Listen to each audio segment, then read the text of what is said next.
Hello, everyone, and welcome to Growing Together, a gardening podcast with me, John Lamb, and Don Kinsler, a lifelong gardener and the North Dakota State University Extension horticulturist for Cass County. Don, how are you doing today? I'm doing very well. January is going by. How are you doing, John? January's going by, and, looking at the forecast for the next 10 days, I'm liking it. We're going to see 20s and 30s, so we're going to be looking at ending, not all of January, but like close to the end of January will be probably a little bit warmer than normal, and that's I like it. That's okay. That is. I can, that's the thing. We look forward to spring, and maybe this year we'll actually get. There's still a long winter left, but maybe we'll. It's going to be interesting what happens from here on out. Yeah, maybe we will have a long spring this year. We'll see. Be nice. Yeah, we'll see what's underneath all of that. Did you hear about the farmer who lost all his vegetables? Oh, gosh, that's tragic. No, I didn't. Well, he wasn't too worried. He figured that they'd turn up somewhere. A little root vegetable joke. Yeah, there, you can never go wrong with a vegetable joke. Yeah, but this time of the year, gardens and yards are they're covered in snow, or most times they're covered in more snow. But there's still, and there's some people will say that there's nothing to look at. But so one thing we wanted to talk about today is for planting with winter interest in mind. If you're somebody who still likes to spend some time, like we've had a mostly mild winter, so you can spend some time in your backyard, or you can, but if you look out the window a lot, you should still have things that are appealing. Well, and wouldn't you think that I would be anxiously awaiting spring? I mean, let's get this winter out of the way here and let's get on to spring. Wouldn't you think I'd be feeling that way? Well, some days I do, but I kind of don't want winter to go too quickly because of the topic we're talking about today. And so I'm kind of anxious to tell you why. Yes. I don't want winter to pass all that quickly. So let me tell you a little bit of story, sure, if I could. Okay. And so hopefully this will make sense in a minute as to why I don't want winter to go too quickly. Okay. Well, my wife and I had a garden center for about 25 years, and we sold Christmas trees. And we'd rarely sell totally out, down to the last Christmas tree. So we'd usually have a few left. And it was maybe getting towards the week before Christmas. So it was really slow, had a few Christmas trees left. But once in a while, you'd get a customer in looking for that last-minute Christmas tree. Okay, but it was slow, week before Christmas. And so we, in front of the garden center, had a very nice display garden with shrubs, some small trees, perennials, kind of displayed so that during the growing season, people could walk out and look at all the different things. Well, anyway, during those slow days, waiting for customers to come in looking for a Christmas tree, maybe it'd only be one customer a day looking for that last minute one. Well, anyway, I would be at the windows of the garden center looking out on that display garden. And I had lots of time to think, and all of a sudden it occurred to me, that's really pretty. There's snow, but the seed pods on the viburnum were really pretty against the snow. The dogwood looked really sharp against the white snow. The perennials, the perennial grasses would wave in the breeze, and it really looked pretty. And so I would sit there and look out the window and think, there's a lot of beauty there to be had. And so that was probably the first time in my gardening years that I really appreciated, that there's some beauty here in a winter landscape. And so that's why, I've never forgotten that. And that's why right now, I want spring to come. I'm anxious to, okay. But in the meantime, I really enjoy now in our house, I enjoy looking out. And of course, I work during the day, so sometimes when I get home at night, it's dark, but on weekends or days I have off, I really enjoy sitting at the window for even a few minutes and looking out at our yard and our landscape. And you can see many of the things that we're going to talk about today as to why it really looks nice. And so anyway, I'm not, it's interesting. I'm kind of not overly anxious just for time to fly by and get this out of the way, because I do enjoy that beauty. Well, and two things with that is that one of the reasons that things look so different and look so nice is normally, if you look out in your yard, you have grass or you have some kind of ground cover there that's textured. And so in winter, if you have roughly, unless you have dogs running around all over the place like I do, but sometimes you have this fresh snow that's very, very soft. So you get the way the light hits it and the that's for sure, and the shadows, if you have shadows from grasses or from things that are still and up. The sun is kind of low on the horizon, so it casts shadows that are long and quite dramatic. It is, and it's a very pleasant thing to look at. It can be, I think it's just really gorgeous. And the other thing too is that, like what we're talking about, we're just talking about looking. We're just talking about just being there and looking. And once spring comes and summer and fall, we know it's not just looking, it's working. Right. And so this is a time just to relax and enjoy it and take it in versus getting out and getting your hands in and there. that's a good point, John, because actually, sometimes when you think of enjoying our yards and landscapes, sometimes we think about the nice green grass, the flowers blooming, lilacs and the whole works. Okay. But if we kind of look at that time of year when everything's green, growing, we're out harvesting tomatoes, etc. At most it's maybe April 15th until October 15th, maybe, stretching it a bit. Okay. That's 6 months. And that's beautiful. Yep. But we also have 6 months that are not like that. And so I've really come to enjoy the non-6 month growing period.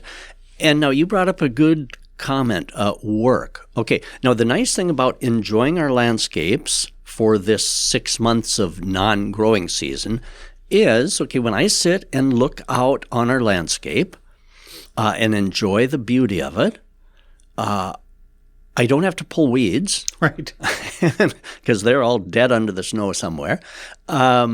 And I don't have to do any pruning this time of year. Nothing requires watering. And so I can sit and enjoy, and I don't have to work at it. I love the work. Don't get me wrong. I love the work of gardening. That's half the fun of it. But during this 6 months of non-growing season, it's a time when you can kind of sit and think and look out the window, do some planning. And it's the work-free zone. And you can sit and think and not have to get down on your hands and knees or bend over to prune or pick up things. It's easier on the body in winter sometimes. Exactly. So I've really come to appreciate that time. And it's the type of thing that you almost have to be purposeful about appreciating it. Once you kind of set your mind to appreciate that, then it does open up a whole new world of enjoying a landscape. And this is something that I think is one of the terms has been called winter interest, right? Yes. The gardening with winter interest. And this is a whole new, it isn't just something I dreamt up, years ago and appreciate. But this is a whole new landscape endeavor. It's a whole new landscape way of thinking that is quite common now. It's becoming more common. All right, we're going to take a quick little break, and when we come back, we're going to talk about one of the people who's been really promoting this and kind of what his terms mean. Yeah, and what it means for all our landscapes. Yeah.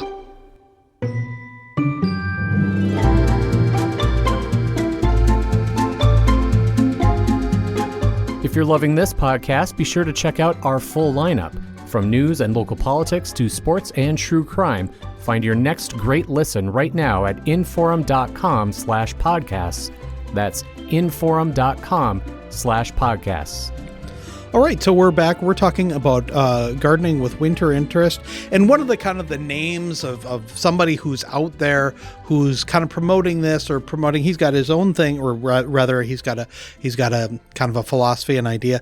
Who is Piet Oudolf, and what is the new perennial movement that he's been kind of promoting? Well, he is a famous Dutch landscape architect, and he's spearheaded a movement that's even gotten a name now called the New Perennial Movement. Now, I first learned of his name, who this guy was maybe about 7 years ago. University of Minnesota was sponsoring a film called The 5 Seasons with landscape architect Piet Oudolf. Okay, and they were sponsoring this, and they brought it to the Fargo Theater. So quite a number of us went to that, and it was a wonderful film that dovetailed exactly with my experiences when I say I love the winter landscape. And so anyway, this famous Dutch plantsman, landscape architect, has developed a new way of looking, a new landscapes all over the world.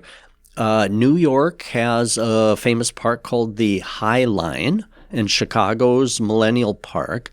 And so what makes his landscapes different is, the title of that film about him was 5 Seasons. Okay, well, 5 seasons, what about that? Aren't we satisfied with 4 if we could get four? Well, the idea behind the 5 was that they continue. There's never really an end. They kind of blend into the next season. Well, anyway, he is very purposeful in designing any of his landscapes to be for all 4 seasons. That we don't just stop when the frost comes, but we purposely design things so that they look good. Like I say, when I looked out the windows, when I see beauty out there. And so he teaches that a landscape or a flower garden should be designed to have a life throughout the entire year. In fact, there's kind of a neat quote that he had that I kind of like, and that is, for the winter, you want a moment in the garden to be quiet. And there's so much to do in the summer with the keeping up of the plants and enjoying looking at them, but sometimes it's too much. In the winter, the garden is peaceful and the beauty is quiet, even with snow. And so I think that summarizes why I enjoy it. Because, many people that enjoy working with plants, you're out there, it's kind of quiet, and you enjoy the solitude. I mean, we all like people too, but it's fun sometimes, the quiet, the solitude, and that is at its high point, I think, in these winter landscapes. Everything is so quiet. Yeah. And you can really just soak it all in. And so this is what his point is, that we need to be purposeful in putting plants into our landscape and flower garden that are going to achieve this. And so we should maybe look at some of the points. Yeah. How do we actually achieve that? Okay, well, one thing that's fun this time of year is looking out the window and assessing how your yard looks.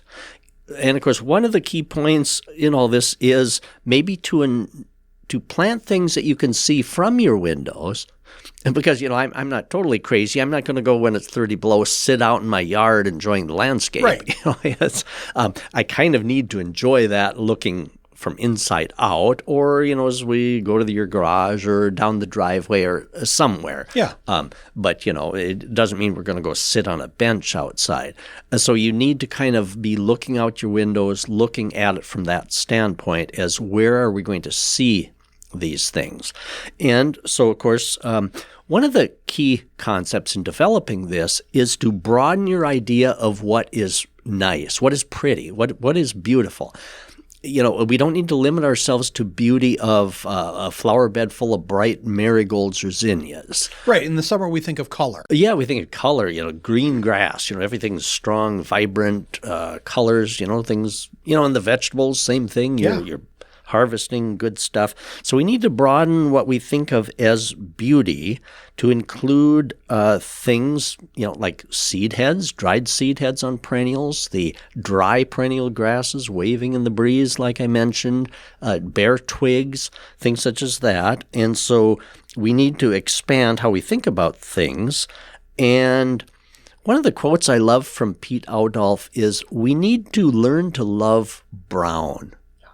And at first I thought, when I first heard that, I thought, well, I don't know if I'm a big fan of brown. Right. But, when you think about that, okay, the brown that we're appreciating are those seed heads and the many different shades of brown, tan, the grasses and everything against the winter. All of a sudden it's like, man, yeah, I do like all those shades of brown. He does have something here. And so then the winter landscape is more about like shape and textures and shades of color, not so many things that are kind of in your face, but the things that we can kind of appreciate a little more like that. And so some of the exact plants that help accomplish this, of course, red twig dogwood. Oh, that's my favorite, against the winter snow. And also many of the viburnums, like the high bush cranberry, American viburnum, where the red fruits persist all winter. Gosh, that looks pretty. Well, then also, they got good strong stems, the good strong branches, and sometimes there's color in there too. So again, it pops against the snow or against if you've got it up against a structure or something like that. It's really nice. So things like shrubs, trees, well, like birch, with a colorful bark, can form kind of a backbone. The shrubs, small trees. And then if you include perennial flowers in those, and even if you've got a shrub-type landscape, you can still include perennial flowers like coneflowers, daylilies, some of the perennials, grasses, of course, that maintain their structure. Well, like echinacea, will they last? They'll hold their... The seed heads, the nice brown seed heads of those work well even in a shrub-type landscape. And, of course, a perennial flower garden is beautiful. And, of course, we can't forget evergreens. Right. But now for a winter landscape, sometimes we think, well, gosh, maybe let's plant all evergreens because they'll be evergreen all winter. But the most pleasing is to do a combination of the deciduous shrubs and evergreens and perennials, and they all work together so well to create that winter interest, the contrast between the two or the two or three different types, but definitely include evergreens. And another neat thing about evergreens is there's so many different shapes. You could do the pyramidal shape, and then the low-spreading junipers that you kind of see peeking out through the snow. And so even within evergreens, you've got the different shapes and colors and textures. Some are bright blue, some are green. And so all of a sudden we're putting together kind of a pretty interesting palette of things to look at. And of course, we mentioned the perennials. And generally, it should be perennials for winter interest, should be those that carry their sturdy stems all the way through. A hosta isn't going to make a really good winter perennial because they just plop down all under the snow. And same with peonies. We should remove them in the fall too. So you purposely design perennials whose structure or seed heads remain sturdy all winter long. Like hydrangea, maybe? Yeah. Oh, gosh. That is a great one. Things that maintain kind of their flowers through winter. And hydrangeas, beautiful. The papery, tannish flower heads during the winter time. When you were talking about, the idea of learning to appreciate browns, think about that. How many people have dried hydrangea arrangements in their homes? You use those in floral arrangements. You do have those browns with you, so why not just keep some out in the yard? You don't have to bring them all inside. Exactly. Yeah. And so it's fun. So in my mind, as we're describing all this, I'm visualizing these almost as though I'm at a window looking out. And so, gosh, that's fun. And, it's interesting. When I said the ornamental grasses blowing in the breeze, sometimes our winter wind, is, maybe more than down. just breeze. but oftentimes. So, like, what kind of grasses? We've got Carl Forster. Carl Forster is the most common one, but there are so many more winter hardy types. And what distinguishes between the different types is primarily the different, in height, but also the different type of seed heads that they have on. And some are more spike-shaped like a wheat head. Okay. Others have more of a loose panicle. One that I've enjoyed is Korean feather reed grass, which has kind of a more open plume-like flower. Okay. And so in the winter, that's really beautiful. So even within ornamental grasses, there are different types that are going to give a lot of interest. And the other thing, such as when we're talking about ornamental grasses in the winter landscape, it's fun to repeat some of those through, if you've got enough space, to, instead of just having one Korean feather reed grass, I like to repeat that. Maybe have 3 in kind of a drift so that when you're looking out into that winter landscape, you've got more, kind of almost a pattern like. You kind of flow that through your planting area. Yep. Have a little rhythm there. Yeah, good word. Good word for it, John. I like that. And the other thing, too, it doesn't all have to be plants. A person can put interesting features, such as, you maybe have a bird bath out there or an arbor.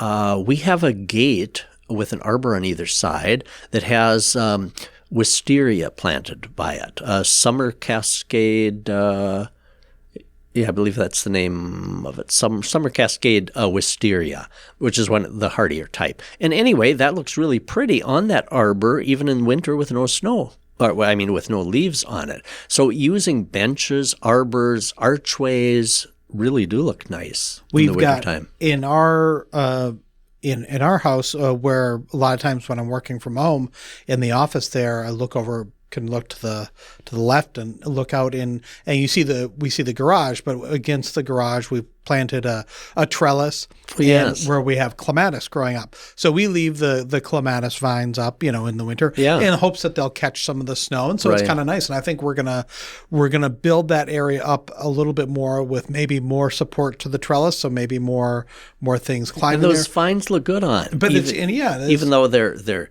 dead, right. but instead of considering them as dead, they have nice shades of brown. Clematis has a nice kind of a deep brown.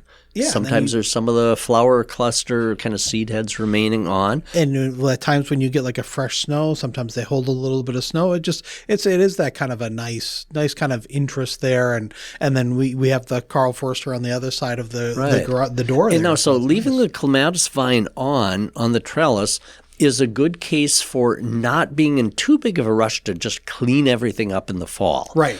Because really the clematis left on, it will catch some additional snow, so it'll help for winter protection. But I've also found, too, but in spring, when it's time to take it off the trellis, it's all crunchy and comes off easier than it did in the fall of the year. Yeah, when there's still maybe you don't have to try to kind of pull it off so drastically. It just kind of it's freeze-dried, and in the spring it'll come off better. So many good reasons for not being in a hurry to clear-cut our landscapes in the fall of the year. Yeah, exactly. Another pro for gardening with winter interest is you don't have to do all that work in the fall to clean everything up and have a clean slate. You can keep some things, and like I said, the hydrangeas or different vines or things like that. Keep your grass heads up. Yep. So we purposely look out now and see ways that we maybe could improve what we're looking at so we can really enjoy it. And then in the spring and summer, plant the things that we've thought about now. Such as, I like that idea about the hydrangea. I need to plant one out so that when I'm looking out my favorite winter window, I need to do that because those are so neat. All right, let's take a quick little break. When we come back, we'll talk a little bit more about gardening with winter interest.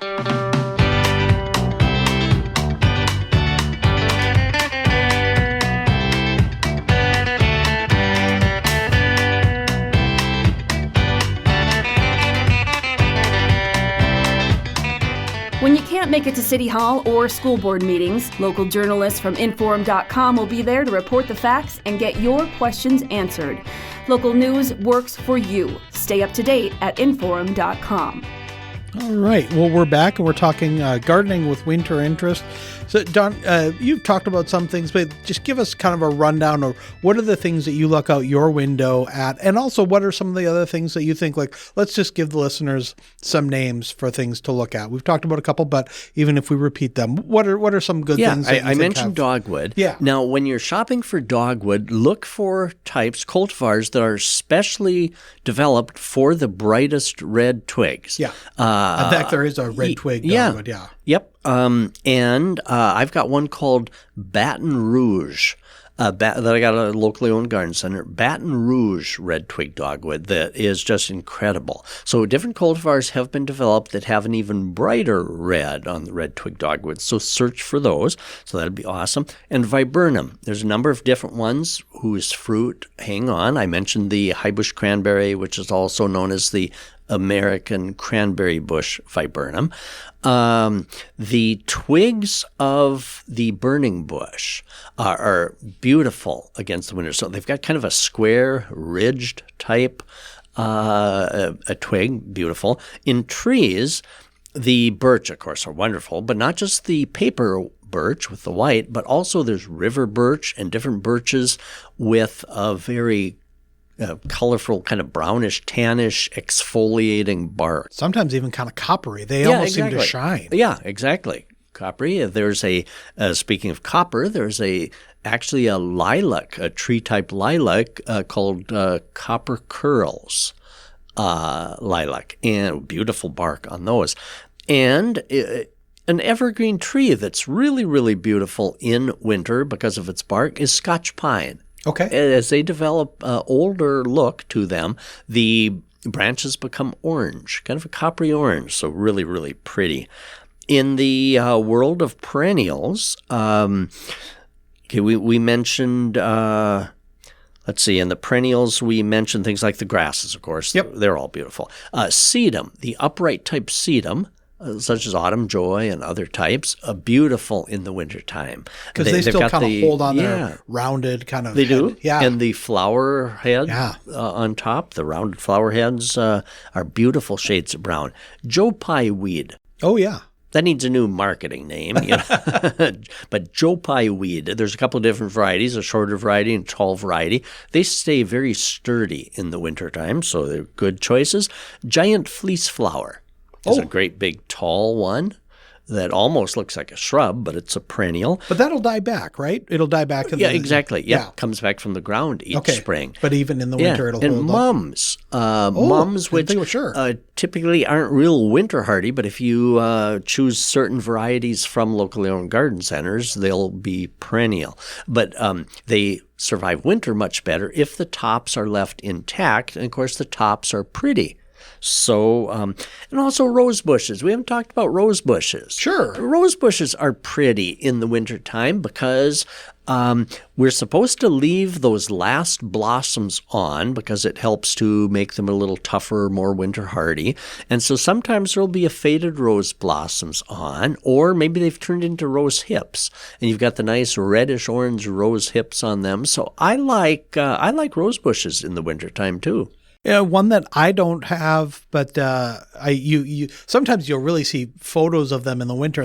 Was it milkwood or milkweed? Yeah, milkweed. Milkweed, and they have those wonderful pods. The pods. They're just that's a great one. And again, that's another thing that people will cut and bring in as a dried flower or a dried arrangement used inside the house. You can create your whole landscape into a dried flower arrangement also. And of course, you mentioned the echinacea coneflowers, beautiful choice for perennial beauty in the wintertime. You talked earlier about you want things that'll have a sturdy stem. Is there any concern about this year? We haven't had a heavy wet snow. Not much snow to fall down and weight things down, at least in the Fargo area. On some things, especially like grasses, that it'll weigh them or it'll push them. Because we talk about this like with younger trees, that heavy wet snow can be a problem tearing off limbs. Is it an issue? Like with some. If you have some plants, should you be concerned about that? Well, heavy wet snow can be kind of the killer for the beauty of some of these things. For example, if my nice Korean feather reed grass gets all squished down by heavy wet snow, well, then it's not quite as pretty, I suppose. But the nice thing is, on any of the perennial flowers that come from the base each year, the snow weight doesn't harm them at all. That would be shrubs, evergreens, trees, anything that could break branches that are meant to come back in the spring of the year. That can kind of louse that up. So my prettiest winter scenes that I enjoy aren't that heavy stuff that's causing the evergreens to all bend unnaturally. because I kind of feel sorry for those evergreens when I see my arborvitae kind of splaying apart under that. So I think, oh shoot. And but anyway, a nice light fluffy snow that won't break things. But definitely, if we do get that, especially branches that are meant to be evergreen or to come back, can definitely be ruined by too much snow.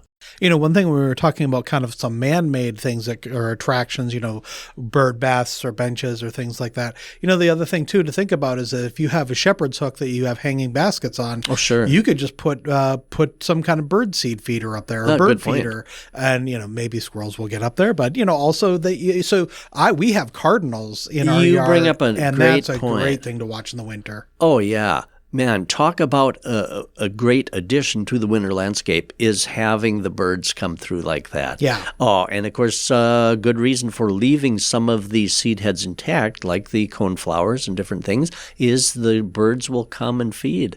And of course, adding bird feeder to it, that's a wonderful, wonderful point. And it's really kind of a cheap way of getting attracting some wildlife to your yard. It is. I don't even mind a little flock of sparrows coming on in. They're kind of fun to watch, too. They are fun to dart in. And exactly. And, I've got to admit, I'm not a big fan of rabbits, but I've got to admit that on a nice, peaceful day when I'm watching the landscape, I don't even mind a rabbit. I'm hoping it'll just pass on through. But whatever it's eating I don't is not, even mind. Yeah, I don't even mind kind of watching them come on through because it is a peaceful time. So now this is why I'm not in a big rush to leave all this behind because I want to enjoy it a little more. I want to enjoy this winter landscape. And of course, I'm looking forward to spring. But I don't want to wish away this beautiful time that we can enjoy with this winter landscape because I've really come to enjoy and appreciate what some of these artists like Piet Oudolf, what he was trying to tell us. And I really have. I've gotten into that. I enjoy it. Yeah. Well, that's great, Don. This has been a great conversation. If people have questions for you about winter landscaping, or if they want to send you pictures, or if they have questions for you about anything, what's the best way to reach you? Best way is to send me an email, donald.kinsler, Kinzler, at ndsu.edu. And I've got to tell you about a fascinating email I just got yesterday from one of our listeners. And we had talked about Christmas trees a while back. Well, she and her husband had bought a Fraser fir, kept it well watered and everything. And now she sent photos. It is sprouting. Oh, really? It's sprouting new growth from the tips. So that is one happy Fraser fir. Well, and talk about Christmas trees. There's something else you could just plop in your backyard. Good point. In the winter, if you've got a deep enough snowbank or something like that. There, and again, you could fill it with. I didn't have the heart to haul ours out to the boulevard and let it go to the compost heap, so I actually still have it. Yeah, I'm going to add it to my landscape. I think so. Yeah, we'll do that, and you can. It'll be extra dry and lighter. I can always probably compost it later. Yeah. Well, Don, this has been fun to talk. Great conversation. One more question, because your work with the Extension Office. Any programs coming up that people should know about, or any courses or discussions? Yes, in another week or two, I'll reveal the list because there's a set of programs called Field to Fork. Field to Fork. You can do an online search. And I get to do the first program of that series, which starts in mid-February. So, Google Field to Fork. That's a series, especially food-orientated. Gardening, food, especially is that. And then I'm going to be starting a webinar series also in February. So stay tuned. We'll probably give the links maybe in our next podcast. That sounds great. Don, thanks again for coming in. Yeah, thank you, John. Thanks, everyone, for listening.